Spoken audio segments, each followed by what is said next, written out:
السلام عليكم، ازيكم؟ يا رب تكونوا بألف خير وصحة وسلامة. وأهلا وسهلا بيكم في فيديو جديد في قناتكم مغامرات الخرز. النهاردة بإذن الله هنعمل مع بعض شنطة جميلة جدا جدا. إن شاء الله يا رب تحبوها كده زي ما أنا حبيتها، وإن شاء الله تعجبكم وتلاقوا طريقتها سهلة وبسيطة عليكم. إن شاء الله كده هنعملها بطريقة سهلة وبسيطة جدا جدا. لأول مرة على اليوتيوب هنعملها بالطريقة دي. يعني الطريقة دي أنا ما شُفتهاش خالص، خالص على اليوتيوب. بإذن الله كده تكون بسيطة بإذن الله. زي ما أنتم شايفين الشنطة هنعملها بفريم معدن، وهنعملها ب2 جيب. زي ما أنتم شايفين معايا كده واسعة جدًا، جدًا من جوّه، والفريم بيفتح ويقفل بمنتهى السهولة. يالّا بينا نبدأ ونشوف هنحتاج إيه عشان نعمل الشنطة القمر دي. أول حاجة محتاجة فريم معدن زي ما أنتم شايفين. عايزة أقول لكم وأنتم بتختاروا الفريم ركزوا كويس قوي، لأن ممكن يكون فيه أجزاء كده مصدية زي ما أنتم شايفين. وللأمانة الفريم ده أنا مش شارياه مصدي، الفريم ده كان عندي من فترة، بس أنا قلت أشتغل معاكم عليه علشان بس أوضح لكم الفكرة. بس وأنتم بتشتروا تخلوا بالكم وأنتم بتشتروا عشان ما يبقاش فيه إيه أي صدى أو أي حاجة. تبصوا في حاجتكم كويس قوي قبل ما تاخدوها. خلاص. عندي هنا الفريم طوله 12 وعرضه 10 سنتي. تقدروا تشتغلوا بأي مقاس انتوا عايزينه. خلاص. هشتغل كمان معاه بخرز لولي مقاس 8. ده خرز لولي مقاس 8. هحتاج بعد كده قطع من الغرزة الرباعية، انا كنت شرحتها قبل كده في فيديو منفصل اللي هو الدرس الاولاني تعليم الغرزة الرباعية. الطول هنا 32 و10 عرض. خلاص انا محتاجة القطعة دي تبقى جاهزة معايا عشان بعد كده هنشوف هنعمل ايه مع بعض. عندي هنا الفريم بتاعي بيبقى فيه فتحات من كل من الناحيتين يعني. تمام. هبتدي اشتغل منين؟ ركزوا بقى عشان هنشوف هنبتدوا منين. اول ما تبتدوش بقى من بدايه اللي هنا من بدايه الفريم بقى من الجنب، وتبداوا تشتغلوا وتعملوا رايح جاي رايح جاي زي ما انا عملت كده الاول. وبعد كده بعد ما قربت اخلصه فكيته وعملته من اول وجديد بالطريقه اللي انتوا شايفينها في الفيديو دي. لان لقيت الجناب مش بتفتح، لقيت الفريم مش الشنطه مش راضيه تفتح خالص. خلاص. فاحنا هنبتدي دلوقتي نشتغل بطريقه مختلفه شويه عن اي فيديو انتوا شفتوه، فركزوا معايا. اول حاجه بدخل الطرف من الخيط في الفريم كده في الفتحات اللي موجوده دي. اول فتحه اللي انتوا شايفينها قدامكم دي كده، بصوا دي اول فتحه اهي. من ايه؟ من ناحيه الضلع اللي هو المستطيل ده، الضلع الطويل. خلاص.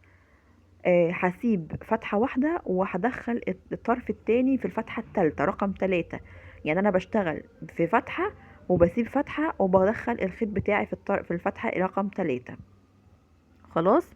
أول حاجة ببتدي أحط 3 خرزات في طرف الخيط اليمين، طرف الخيط الشمال بقى. تمام. وهبتدي ان انا اقفل كده بغرزة رباعية عادية جدا جدا. ولكن انا بعد ما اقفل هنا بعد ما احط ال3 خرزات وارجع بطرف الخيط، هبتدي ارجع طرف الخيط تاني فين؟ في نفس الفتحة اللي انا لسه طالعة منها بالخرز. شايفين ازاي؟ يعني هحط ال3 خرزات، وبعد ما احط قبل ما احط العقدة جوه الخرزة، هبتدي ارجع طرف الخيط اللي من تحت ده هرجعه في نفس الفتحة اللي طالع منها الخيط. تمام. هدخل العقدة بعد كده جوه الخرزة، وبعد كده من الخيط اللي من تحت هعدي فتحة ما اشتغلش فيها، وهدخل في الفتحة رقم 3 اهي زي ما انتوا شايفين كده. يعني بين الفتحة والفتحة هنشتغل فيها يعني. هنسيب فتحة واحدة بس مش هنشتغل فيها. هجيب معايا برضو خرزتين. في اول السطر هنبتدي ب3 خرزات بس، بعد كده نبدأ نحط خرزتين في خرزتين. تمام. شفتوا هنا انا برجع الخيط اللي من تحت في نفس الفتحة اللي طالع منها الخيط. زي ما انتوا شايفين كده هبتدي بقى اشد الناحيتين عكس بعض، وابتدي ادخل العقدة كويس جوه الخرزة زي ما انتوا شايفين كده. هفوت فتحة من تحت مش هشتغل فيها، واخش بالخيط بتاعي في الفتحة اللي بعدها. الخيط اللي من فوق بحط فيه خرزتين، وارجع في اخر خرزة واكون العقدة، واكون قصدي الحلقة. هاخد طرف الخيط التاني وادخله في الحلقة دي، وبعد كده نفس طرف الخيط اللي من تحت هبتدي فين؟ ابتدي ارجعه تاني في نفس الفتحة اللي طالع منها الخيط زي ما انتوا شايفين كده. خلاص اهو. هبتدي اسحب كويس قوي بقى، اشد الخيط كويس قوي وادخل العقدة اللي ظاهرة قدامكم دي، هدخلها كويس جوه الخرزة. هعمل بقى كده، هفضل ماشيه كده بنفس الطريقه لحد فين؟ لحد اخر السطر ده بس. هقول لكم لحد فين دلوقتي هيبان معايا. خلاص انا زي ما قلت لكم بفوت فتحه واحده بس ما بشتغلش فيها، وببتدي ان انا احط خرزتين واكمل وهكذا.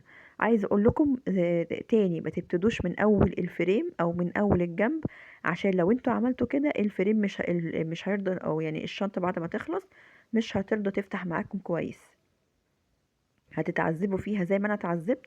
عشان كده فكيته من او فكيت الشنطه بعد ما خلصتها، ورجعت تاني عملتها زي ما قلت لكم دلوقتي.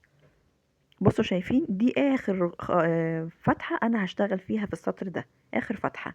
فبما ان دي اخر فتحة واخر غرزة، بحط طرفين الخيط بحط الخرزتين في طرف الخيط اللي من تحت زي ما انتوا شايفين كده. شايفين؟ بس ده السطر بقى ايه ده سطر مستقيم كده، ما فيهوش بقى ايه، مش هنخش مش هنتني، ولا هنمشي كده ولا هنمشي كده. هعمل هعمل الفريم برضو من الناحية التانية بنفس الطريقة ونفس العدد بالظبط. جينا بقى لطريقة التشبيك. دلوقتي انا عايزة اشبك الجزء اللي انا عملته في الفريم ده في القطعة المستطيل اللي بالغرزة الرباعية اللي انا عملتها. تمام. انا بحسب ازاي او بعرف ازاي عدد القطع المستطيل دي عددها قد ايه؟ بناء على عدد الخرزات، عدد الخرز اللي انا عاملاه في الفريم. عدد الخرز اللي انا عاملاه في الفريم طلع معايا كام؟ طلع معايا 10 خرزات. عشان كده بعمل قطعة مستطيل يبقى العرض بتاعها 10 خرزات برضو. تمام. دلوقتي طرفين الخيط بتوعي طالعين من الخرزة اللي في الوش دي، من اللي في الاول. هبتدي اخد طرف الخيط اللي من بره واحط فيه خرزة واحدة، وابتدي احط ايه طرف الخيط هو في الاول خرزة، او في الخرزة اللي قصادها في القطعة المستطيل اللي انا عملتها. تمام. بعد كده باخد طرف خيط فيهم واحط فيه خرزة واحدة، وارجع فيها واكون اكون الغرزة الرباعية زي ما انتوا شايفين كده، واحط العقدة جوه الخرزة. خلاص. كده عندي ايه؟ كده عندي طرفين خيط. طرف خيط همشيه خرزة واحدة ناحية اليمين، والطرف التاني همشيه خرزة واحدة ناحية الشمال زي ما هتشوفوا دلوقتي، واخد خرزة واحطها، وهكذا ايه زي ما عملت في الخطوة اللي فاتت. ان شاء الله طريقة التشبيك دي هعملها لكم في فيديو منفصل، بحيث اي حد حابب ان هو يشبك اجزاء ببعضها من الخرز يقدر يرجع له في اي وقت بدون يعني ايه، بدون ما يضطر ان هو يرجع يشوف شنطة او يشوف حاجة زي كده، عشان يبقى الموضوع سهل عليكم.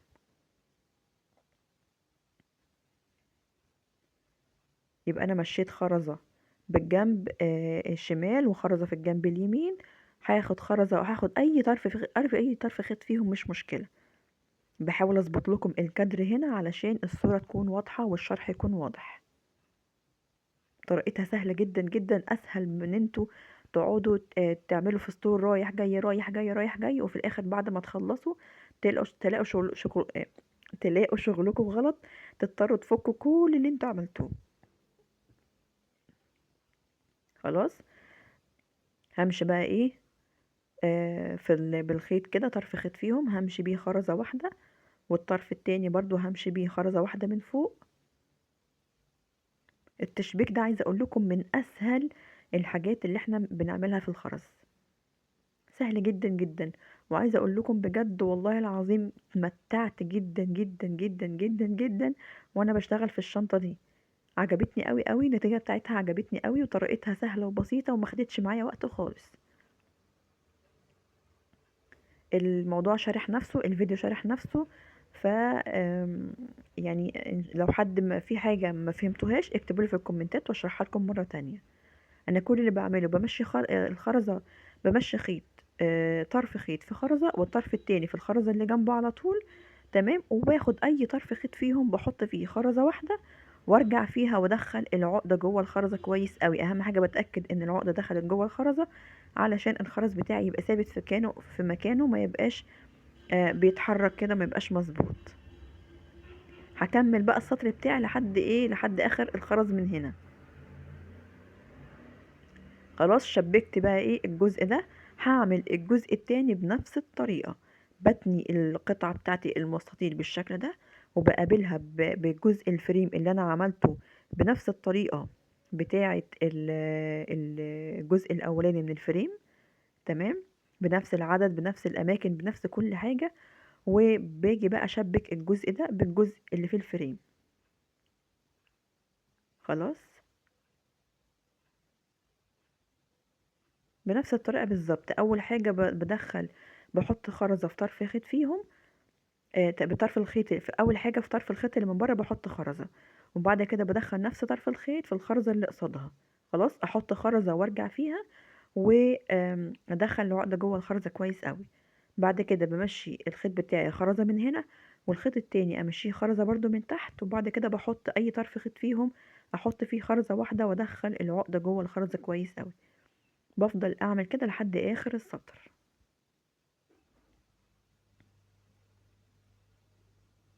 خلاص، انا كده خلصت الامام والخلف في ثواني. بصوا، في ثواني خلص. دلوقتي كل اللي انا هعمله ان انا اشبك الجناب. يعني اسمها ايه، يعني اعمل الجناب بتاعه الشنطه. دلوقتي فاضل لي ايه؟ فاضل لي ان انا اعمل الجوانب بتاعه الشنطه. هنعملها ان شاء الله بطريقه سهله وبسيطه جدا. ركزوا في العدد. هعد من فوق يا جماعه، هبدا اعد من فوق. كام؟ هبدا اعد 16 خرزه. 16 خرزه. وهبتدي ادخل الخيط بتاعي في الخرزه رقم 16 ورقم 17. فاهمين ازاي؟ يبقى هعد من فوق 16 خرزه، وهبتدي ادخل طرف الخيط بتاعي في الخرزه رقم 16 و17 مع بعض. هاخد طرف الخيط اللي من بره واحط فيه خرزتين، والحلقة اطلع منها طرف الخيط التاني وادخل العقدة جوه الخرزة زي ما انتوا شايفين كده. الخيط اللي من تحت هبتدي امشيه خرزة واحدة بس، والخيط اللي من فوق احط فيه خرزتين اتنين.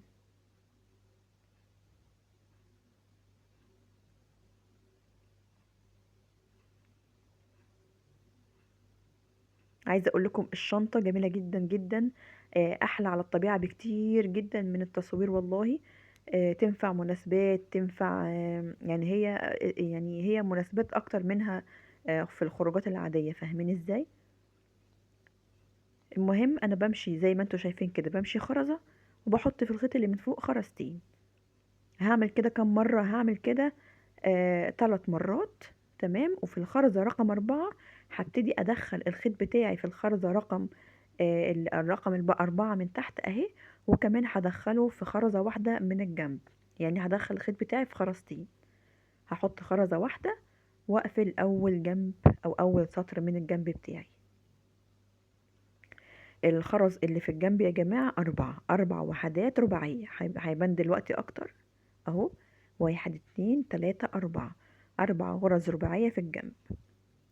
دلوقتي الخيط اللي من بره هبتدي أمشي بيه خرزة واحدة من الجنب، وابتدي بقى ايه برضو الخيط اللي من بره أحط فيه خرزتين، وأعمل نفس اللي أنا عملته في السطر اللي فات.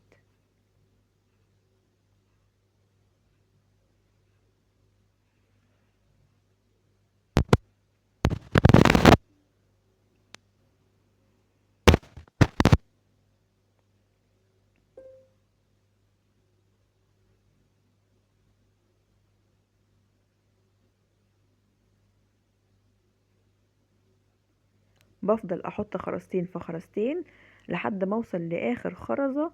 اخر خرزة دي ببتدي ان انا احط الخيط بتاعي في، يعني احط في الخيط بتاعي في اخر خرزة، وكمان بمشيه في خرزة من الجنب زي ما هنشوف مع بعض دلوقتي. خلاص، وصلنا هنا لاخر خرزة في السطر. بمشي فيها الخيط كده، وكمان بمشيه في الخرزة اللي من الجنب. تمام. وابتدي ان انا احط خرزة واحدة واقفل فيها.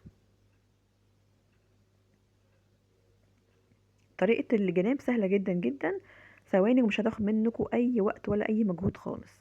هعمل كده كام سطر، ركزوا. لان انا هنا مش حاملة الجوانب كلها. هنا يعني مش هقفل الجنب كله. لا، انا هعمل هنا 11 سطر.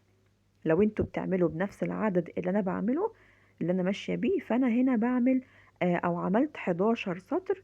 وهنرجع مع بعض في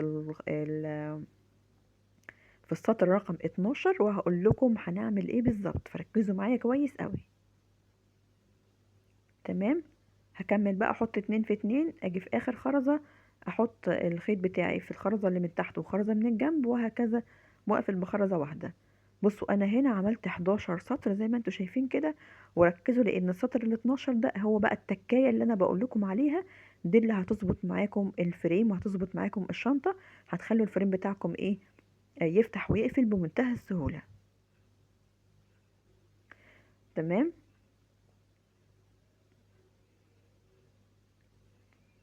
اول حاجة هعمل ايه، بجيب كده الجنب، ماشي، وببتدي اخد طرف الخيط اللي من بره، همشيه خرزة واحدة لفوق من الجنب زي ما انتوا شايفين كده اهو، مشيته خرزة واحدة من الجنب، طرف الخيط اللي من بره احط فيه خرزتين، وبعمل الخطوة دي بس زي ما انا عملت ايه السطور اللي فاتت. ركزوا معايا كويس قوي.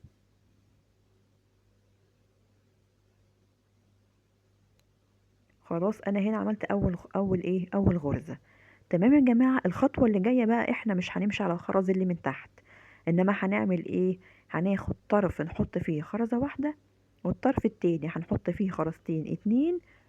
تمام. ونعمل غرزة رباعية، يعني مش عايزة اقول غرزة رباعية طايرة، لا، هي غرزة رباعية في الهواء، يعني مش مسنودة على حاجة، نقدر نسميها طايرة زي ما انتوا عايزين.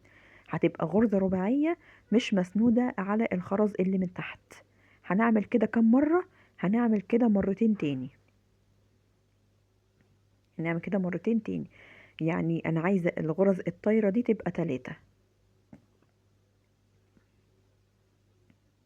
زي ما انتوا شايفين كده، طرف بحط فيه خرزة وطرف التاني احط فيه خرزتين، وبقفل في اخر خرزة وادخل العقدة جوه الخرزة كويس قوي. انا كده عملت 1 2، دي بقى رقم 3. هنا الخيط كان قرب يخلص معايا فكان مضايقني شوية. تمام، بصوا بقى انا عملت ايه، عملت 1 2 3 اهم 3 غرز، ايه طايرين كده في الهوا، مش مسنودين على الخرز اللي تحته. تمام، دلوقتي هعمل ايه، هبتدي بقى امشي الخيط بتاعي. اول حاجة هحط الخرز ده، السطر او الجزء اللي انا عملته ده هدخله من جوه كده، شايفين ازاي، من ورا الخرز، واحط الخيط بتاعي في اخر خرزة من الجنب من تحت زي ما انتوا شايفين كده اخر خرزة، ماشي، وادخل بقى الخيط بتاعي في الخرزة اللي من الجنب، وبحط خرزة واحدة اقفل بيها السطر بتاعي. تمام. الجزء ده مهم جدا او السطر ده مهم جدا تعملوه بنفس الطريقة، علشان السطر ده هو اللي هيخليكم تقدروا تتحكموا في الفريم ان هو يفتح ويقفل بمنتهى السهولة. شايفين ده الفراغ اهو، ما تخافوش مش هيبان بعد ما نخلص الشنطة، بس عشان يبقى عندي حرية في ان انا افتح الشنطة بتاعتي واقفلها بمنتهى السهولة. تمام. طيب السطر اللي جاي هيبقى ازاي، السطر اللي جاي انا هنا خلصت الخيط وحطيت خيط جديد. تمام، فالسطر اللي جاي بقى هيبقى كله رباعي برضو، ولكن هيبقى على السطر اللي من فوق، يعني مش هعمل بقى غرز رباعية طايرة تاني، لا انا هشتغل بقى على السطر اللي فات. شفتوا السطر اللي انا عملته دلوقتي، هو ده بقى هشتغل عليه. خلاص، فاول حاجة هحط خرزتين اتنين زي ما انتوا شايفين كده،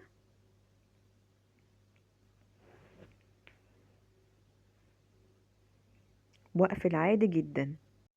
بعد كده هعمل ايه، بعد كده هحط الخيط بتاعي اللي من تحت همشيه خرزة واحدة زي ما انتوا شايفين كده، همشيه خرزة واحدة في السطر اللي احنا عملناه اللي فات. خلاص، والخيط اللي من فوق هحط فيه خرزتين، واقفل في اخر خرزة، وادخل العقدة بتاعتي جوه الخرزة، اطلع طرف الخيط التاني من الحلقة، والعقدة الصغيرة ادخلها جوه الخرزة، واتأكد ان العقدة دخلت كويس جوه الخرزة. هكمل السطر بتاعي بنفس الطريقة. خلاص يا جماعة، اكمل بقى السطر بتاعي لاخر السطر خالص زي ما احنا بنعمل عادي في تشبيك الجنب. الطريقة دي هتريحكم جدا جدا، وهي دي التكاية اللي بقول لكم عليها، ان احنا بنعمل السطر بتاعنا من جوه. فاهمين، احنا كده كأننا بنعمل السطر بتاعنا من جوه، بنقفل الجنب بحيث ما يبقاش فيه فراغات باينة من الشنطة، وفي نفس الوقت يبقى الموضوع سهل وبسيط بالنسبة لنا في ان احنا نقفل ونفتح الشنطة بتاعتنا زي ما احنا عايزين بمنتهى السهولة. ان شاء الله بإذن الله الشرح يكون واضح والطريقة تكون سهلة وبسيطة. زي ما قلت لكم، لو انتوا عملتوا الشنطة بتاعتكم بنفس الطريقة دي هتلاقوها سهلة وبسيطة ومش هتاخد اي وقت خالص. كل اللي بنعمله ان احنا بنعمل قطعة مستطيلة من الغرزة الرباعية، وده احنا كنا شرحناه بالتفصيل قبل كده في الدرس من دروس تعليم الخرز. تمام، شرحناها بالتفصيل الممل. خلاص، عشان كده ما حبيتش اعملها معاكم تاني عشان ما اطولش عليكم. بعد ما اعمل بقى القطعة المستطيل كلها، ببتدي ان انا اخلص بقى ايه، اعمل بقى سطر في الفريم بتاعي من ناحية، وسطر في الناحية التانية، وابتدي اشبك بقى الفريم بالقطعة اللي انا عملتها، وبعد كده اعمل الجوانب. بس كده خلصت. الموضوع سهل وبسيط، احسن بكتير جدا من ان انتوا تقعدوا يعني تفضلوا رايحين جايين رايحين جايين بالسطور. انا هنا بعمل سطر كمان، سبت اخر خرزتين من فوق ما اشتغلتش فيهم. اخر خرزتين من فوق مش هشتغل فيهم يا جماعة، هسيبهم فاضيين مش هشتغل فيهم اي حاجة. ليه؟ عشان انا جربت ان انا اشتغل فيهم، ولقيت ان الفريم بيضايقني في القفلة والفتحة بتاعته. الفريم بيضايقني في القفلة والفتحة بتاعته، عشان كده ما حبيتش ان انا اشتغل عليهم. دي طبعا حاجة ترجع لكم، لو انتوا حابين تجربوا وتقفلوا الجنب كله لفوق. تمام، جربوا، شوفوا الدنيا بتاعتكم يعني هتبقى عاملة معاكم ازاي. خلاص، ممكن برضو مقاسات الفريم بتبقى مختلفة شوية عن بعضها، مش عارفة. بس بالنسبة لي الفريم دوت اللي هو مقاس 12، زي ما قلت لكم انا عملت 11 سطر عاديين في الجنب قفلتهم، وبعد كده عملت 3 سطور من جوه. خلاص، اهو زي ما انتوا شايفين. هنيجي نقفل الجنب اهو. بصوا بقى الجزء اللي من جوه ده سهل جدا. بصوا هنا الفريم بقى بيفتح ويقفل بمنتهى السهولة، والجزء اللي من فوق اللي هو الفتحة الصغيرة اللي من فوق دي مش هتبقى باينة اصلا. شايفين ازاي؟ اهو شايفين ازاي بيفتح ويقفل بمنتهى السهولة. انما احنا لو كنا عملنا الخرز في الجنب زي ما انا اشتغلت فيه قبل كده، هيبقى صعب عليا ان هو يفتح ويقفل بالشكل ده. زي ما عملت الجنب اللي فات هعمل الجنب ده بنفس الطريقة. تمام، كده انا خلاص قفلت بقى ايه جنبين الشنطة زي ما انتوا شايفين كده.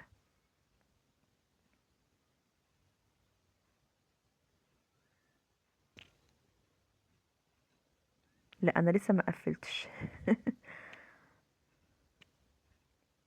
هنا بقول لكم الشنطة او يعني من الجزء بتاع من فوق مش هقفله للاخر، عشان ما يضايقنيش في القفلة بتاعة الفريم. شايفين ازاي؟ اهو كده. هلاقي ان الجنب ذات نفسه اللي هو الجزء اللي احنا عملناه من جوه ده بيمط معايا، بيمط يعني بيروح ويجي معايا وانا بفتح واقفل في الفريم.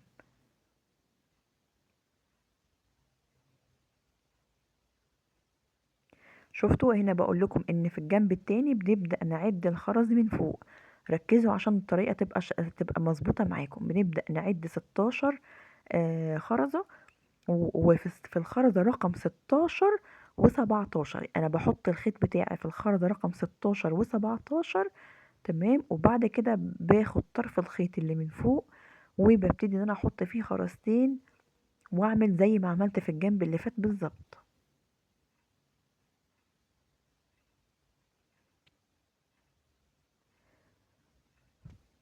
انا كنت فاكره نفسي حذفت الجزء ده، قلت عشان ما اطولش عليكم برضو، بس ايه هسيبه لكم علشان لو حد ما فهمش من النقطه اللي فاتت يفهم في الجزئيه دي.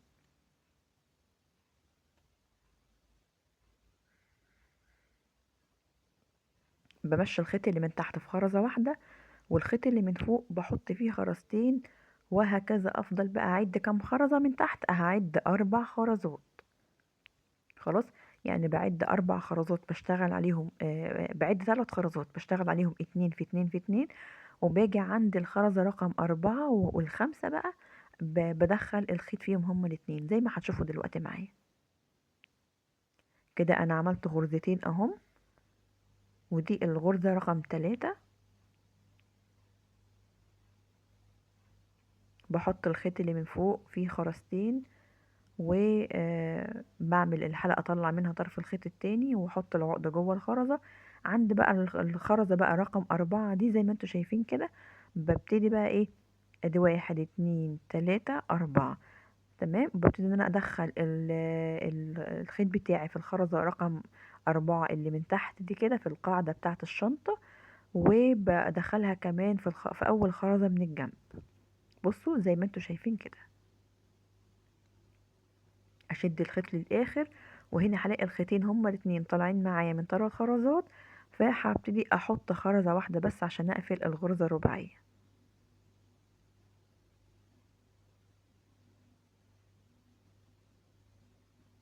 هكمل الجنب كله بنفس الطريقة بالظبط، بنفس الطريقة اللي عملت بيها الجنب اللي فات.